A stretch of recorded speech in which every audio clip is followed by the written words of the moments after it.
ইসলামীর আমির শহীদ মাওলানা মতিউর রহমান নিজামী সহ জামাত নেতৃবৃন্দকে ফাঁসি দিয়ে হত্যা করা হয়েছে। সেই ট্রাইব্যুনালে ইতিমধ্যেই শেখ হাসিনা সহ ফ্যাসিবাদের দোসরদের বিচার শুরু হয়ে গিয়েছে।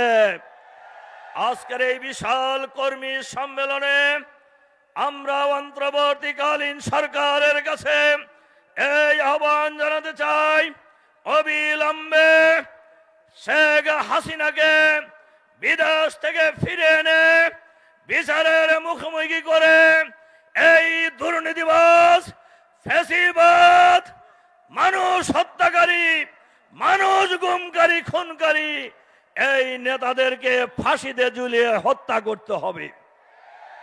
সংগ্রামী ভাই এবং বন্ধুগণ, বাংলাদেশের মানুষ এখন একটি সন্ত্রাস মুক্ত, চাঁদাবাজ মুক্ত বাংলাদেশ দেখতে চায়, দুর্নীতি মুক্ত বাংলাদেশ দেখতে চায়।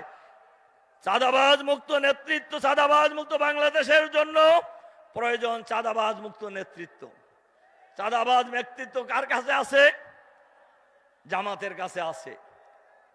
দুর্নীতি মুক্ত বাংলাদেশ গড়তে হলে দুর্নীতি মুক্ত নেতৃত্বের প্রয়োজন।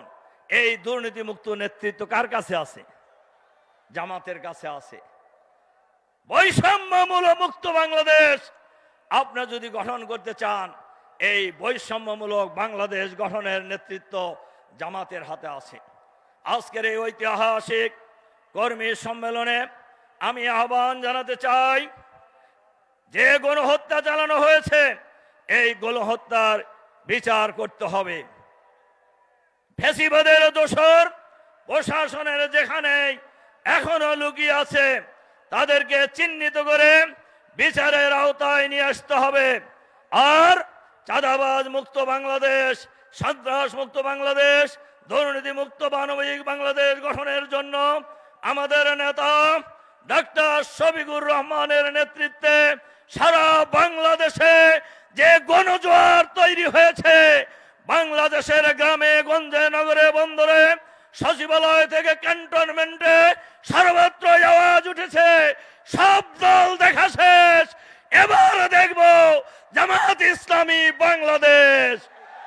সুতরাং আসুন আমরা ডক্টর শফিকুর রহমানের নেতৃত্বে গোটা দেশের মানুষকে ঐক্যবদ্ধ করে, ওলামায়ে কেরামকে ঐক্যবদ্ধ করে, জাতীয় ঐক্য করে তোলার মধ্য দিয়ে আগামী দিনের বাংলাদেশ হবে সমৃদ্ধ বাংলাদেশ, আধুনিক বাংলাদেশ, ইসলামের বাংলাদেশ ইনশাআল্লাহ। সেই বাংলাদেশ গঠনের প্রত্যয়ে রাজশাহী অঞ্চলের সর্বস্তরের নেতা কর্মীরা, রাজশাহী এলাকার মানুষ আগামী দিনে ঐতিহাসিক ভূমিকা পালন করবেন, সেই আহ্বান জানিয়ে আমার বক্তব্য এখানে শেষ করছি। আল্লাহ হাফেজ। বাংলাদেশ জিন্দাবাদ।